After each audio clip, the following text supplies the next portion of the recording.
자, 본격적으로 이 책 잠깐 봅시다. 하여튼 내가 깊이 얘기를 하진 않겠습니다만, 이 이제 앞에 보면 첫 번째 도입이라고 하는 이유가 사팔뜨기 사유라는 말이 있어요. 사팔뜨기라는 게 눈을 옆으로 뜬다는 거죠. 이렇게 똑바로 보지 않고 못 본다는 거 아니에요. 그래서 이 사람이 이렇게 사팔뜨기 사유라는 게 뭐냐면 지금까지 하이데거를 한쪽으로만 봤다는 거예요. 사팔뜨기처럼. 양쪽을 다 못 보고 한쪽으로만 봤다. 기존의 하이데거의 해석이. 그게 뭐냐? 13페이지에 나와 있어요. 이중적 독해란 말을 써요. 그러니까 잠깐 읽을게요. 말하자면 두 정치적인 공간에 대응하는 두 사회적 공간에 준거하여 규정되는 글에 대해서는 철학적 독해 대 정치적 독해는 대립 구도를 포기하고 이중적 독해, 곧 정치적이면서 철학적인 독해를 해야만 한다. 역시 이제 부르드의 말이 어려운데 하이데거를 비판하는 사람은 정치적인 독해만 한 거고 하이데거가 괜찮아라고 하는 사람은 철학적 독해만 한 거라는 거예요. 그러니까 이 정치적인 장과 철학적인 장을 같이 봐야 된다는 겁니다. 그리고 사실은 이 뒤에 보면 뭐가 나와 있냐면 이 하이데거의 개인적인 삶에 대한 어렸을 때 어떤 집안에 태어났고 어떻게 공부를 했고 어떻게 자랐는가에 대한 그런 개인사에 대한 논의도 있어요 사실은. 그래서 어떻게 보면 세 가지를 다 봐야 된다는 거죠. 그래서 뭐 여기 뭐 아도르노 같은 사람 무슨 뭐 파리아 같은 사람 여러 가지 쭉 이렇게 비판을 해요.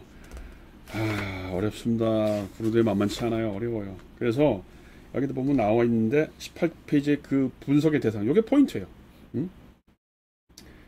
하이데거의 경우 바로 다음과 같은 작업이 수행되어야 할 것이다. 즉 철학적 생산의 구조, 이거예요. 철학적 장. 또 그런 구조에 이르게 된 전 역사. 전 역사라는 게 뭐야? 앞에 역사. 여기 전이라는 건 전체군요. 전체 역사. 그다음에 하이데거가 진료했던 말처럼 철학자 단체에 터를 제공하고 또 기능을 지정해주는 대학장의 구조. 그러니까 대학에서는 어떤 일이 벌어지는가. 또 교수들의 위치와 그 위치의 변천을 규정하는 권력장의 구조를 재구성하는 일. 교수들 사이에서의 투쟁 방식. 아까 얘기했죠. 나는 내 지도 교수는 훗설이었는데 내가 훗설 밑에서 박사를 받으려면 어떻게 논문을 쓸 수밖에 없어. 이런 거 얘기하는 겁니다. 그 다음에 그런 방식으로 점차 바이마르 시기 독일의 사회구조 전체를 재구성한 일이 바로 그것이다. 그 당시 시대 정신으로 바이마르 공화국 시대에 무슨 일이 있어. 이걸 봐야 된다는 겁니다.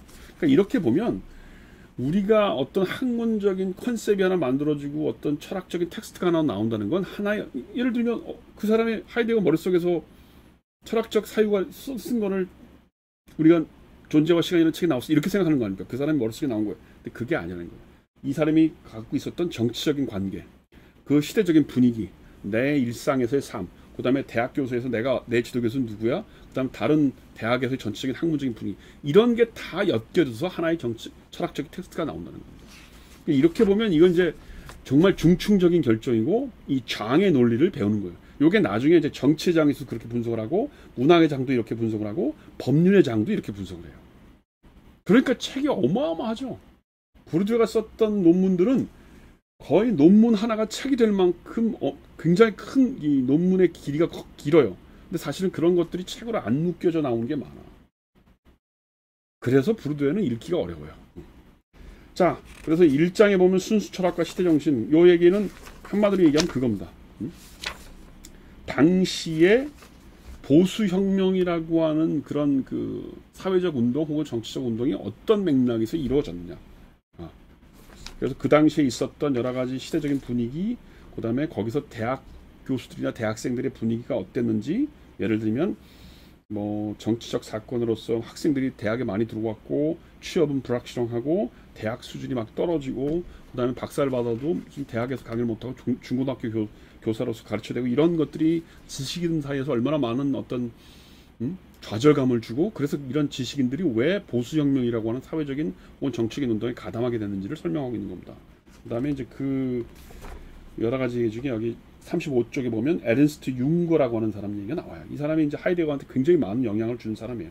하이데거 철학의 기초고 그 다음에 이 에른스트 융거가 썼던 여러 가지 이 레토릭들이 하이데거의 철학 용어에 많이 들어와요. 무슨 고향, 무슨 돌아가는 이런 철학 용어 중에 그런 걸 많이 쓰거든요. 근데 그게 다 이제 이런 문학하는 사람들한테 영향을 받았다는 거예요.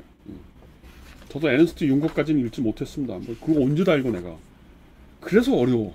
마치 이 책은 이 하이데거, 이 에른스트 융거를 독자가 읽었다고 생각하고 막 뭐라고 쓰는데 몰라 나도 그걸 어떻게 알아. 그러니까 어렵죠. 여기 보면 42쪽에 보면 에른스트 융거가 썼던 여러 가지 글 중에 혹은 다른 사람 융거와 비슷한 종류의 문학자들이 썼던 것 중에 기술 문명에 대한 비판, 그 다음에 무슨 그 막시즘에 대한 비판, 뭐 왕국, 고향, 숲 이런 것들을 이렇게 표현하는 그런 문학 작품, 시인들의 어떤 작품들이 언급이 있어요. 근데 그런 것들이 이 소위 하이데거 철학의 어떤 중요한 개념이 되고 또 책의 제목이 되고 그래요. 그래서 이런 것들이 어떤 영향을 줬는지를 쭉 쓴 겁니다. 47쪽에 1장 전체를 요약하는 문장이 있습니다. 잠깐 읽겠습니다. 시대정신이라는 통일성의 원리는 공통의 이데올로기적 모태이자 사상가들이 공유하는 공통의 도식들의 체계이다. 이거죠. 그러니까 이 시대정신 안에서 어떤 사람은 뭐 이렇게 뭐 문학도 쓰고 어떤 사람은 철학도 쓰고 어떤 사람은 정치적인 행동도 하고 하는 거지만 그 시대 정신에서 벗어나올 수 있는 사람이 쉽지 않다는 겁니다. 사실 그런 의미에서 보면 우리나라의 정치도 비슷해요. 우리나라가 보통 뭐 386 세대, 요즘은 이제 386이 아니고 586 뭐 이런 얘기가 나오는데 그 당시에 대학을 다녔던 사람들, 운동권의 대학을 다녔던 사람들의 어떤 분위기, 80년대 초반, 그 다음에 뭐 70년대에 학교를 다녔던 사람들의 어떤 행동 양식 이런 게 되게 비슷하거든요. 그런 걸 얘기한다고 보면 돼요.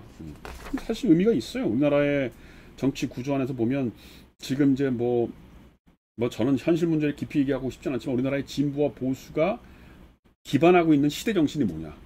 말은 무슨 뭐 자유주의를 얘기하고 혹은 말은 무슨 뭘 진보주의를 얘기하고 있지만 이 사람들이 학교를 다녔을 때 그 다음에 그 시대 예를 들어서 70년대, 60, 80년대 뭐 이런 90년대 사람들이 그 세상을 다니면서 혹은 학교를 다니면서 배웠던 시대정신 이런 걸 알아야 사실은 우리나라의 진보와 보수도 이해가 된다는 겁니다. 나는 그런 의미에서 이 책을 통해서 한국의 어떤 진보나 뭐 보수의 어떤 이념적인 분석을 해보는 것도 참 재밌다고 생각해요. 예를 들면 뭐 여러 할 수 있어요. 예를 들면 보수 쪽에 뭐 박세일이나 아니면 복고일 같은 사람들이 있어요. 이게 소위 자유주의 철학을 얘기했던 사람들인데 이 사람들이 그런 자유주의를 얘기했던 어떤 맥락들, 그다음 좌파에서도 몇몇 사람들이 있죠. 누굴 얘기할 수 있을까요? 뭐 그런 사람들이 이제 언급하는 소위 진보적인 어떤 뭐 최장직 같은 양반들 이런 사람들이 갖고 있는 시대적인 정신과 이 사람이 시카고 대학 가서 배워왔던 여러 가지 어떤 자유주의 이념들 혹은 무슨 노동자 운동들 이런 것들이 시대 정신과 학문적인가 어떻게 연결되는가 이거 상당히 대단히 재밌어요. 뭐 예를 들면 시카고에서 배웠던 최장집 그다음에 뭐 임혁백 이런 사람들이 주로 우리나라에 적어도 한 70년대 80년대까지 우리나라의 진보 학자라고 불린단 말이에요. 그 반대편에 있는 사람이 문학하는 사람은 복고열이고 뭐 아니면 뭐 박세일 같은 뭐 이렇게 세계화 얘기했던 사람들인데 이런 양반들의 시대 정신과 이런 양반들이 당대 학계에서 어떤 위치를 가졌는지 이렇게 연구를 해보면 우리나라의 정치회장과 학문회장이 잘 보인다는 겁니다. 난 상당히 재미가 있다고 봐요. 자, 그 얘기 정도가 뭐 그 정도 합시다. 이게 뭐 너무 어려워서 이걸 어디를 읽어야 될지 몰라. 이게 읽어봐야 몰라. 읽어봐야 몰라. 여기 보면 65페이지 잠깐 봅시다. 하이데거 존재론의 중심 자체가 즉 존재와 시간, 자유와 무에 대한 하이데거 시각 자체가 노동자, 이 노동자가 뭐냐면 융구가 썼던 문학작품 이름인데 노동자의 형이사학적 정치적 파토스를 통해 다시 말해 노동자 고유의 정치적, 여기 노동자는 이게 책 제목입니다.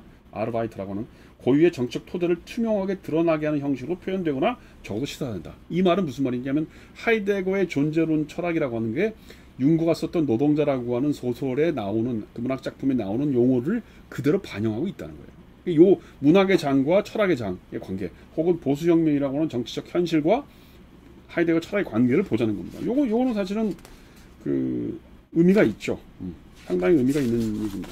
자, 거기까지 하고요. 그 다음에 그 정도 합시다. 그 다음에 이제 2장이 철학장과 가는 것들의 공간. 요게 이제 하이데거 당시의 철학 학생으로서 뭐 어떻게 됐나는 걸 나와요. 79페이지에 보면 철학장의 자율적인 역사에서는 카스르나 후스설과 동시대이다. 그렇죠. 카스르나 후스설이 당대의 최고의 그 철학자로서 독일에서 인정받고 있었을 텐데 이 사람 다 칸트적인 학파였단 말이에요. 그런데 여기서 어떻게 이 하이데거가 칸트를 비판한 논문을 쓸 수 있었겠냐. 그런 건 어떻게 되는 거예요.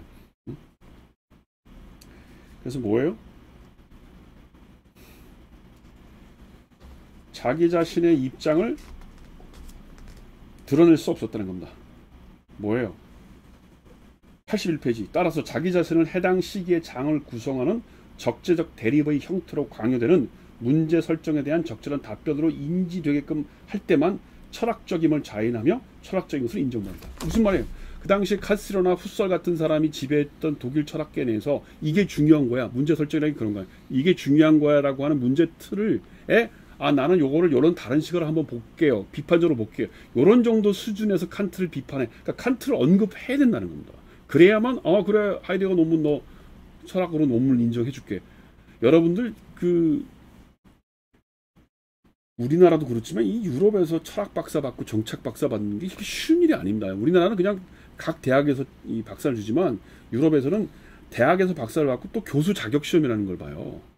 그 국가 박사라고 하는 겁니다. 그래서 이거는 어떤 대학 단위가 아니고 전체 국가가 주관하는 교수 자격 논문을 쓴단 말이에요. 그러니까 이거는 대단한 정치적인 권력 싸움과 관련이 있어요. 거기에 누가 주임으로 그 심사위원으로 들어오냐에 따라서 이 사람이 교수 자격을 얻느냐 못 얻느냐가 많고, 교수 자격 못 얻으면 대학 교수가 못 되는 거예요. 그러니까 그 어떤 그 문제 설정, 그 당시에 중요하다고 하는 문제 설정에 이 사람이 답을 했어야 된다는 겁니다. 일단 끊고 갑시다.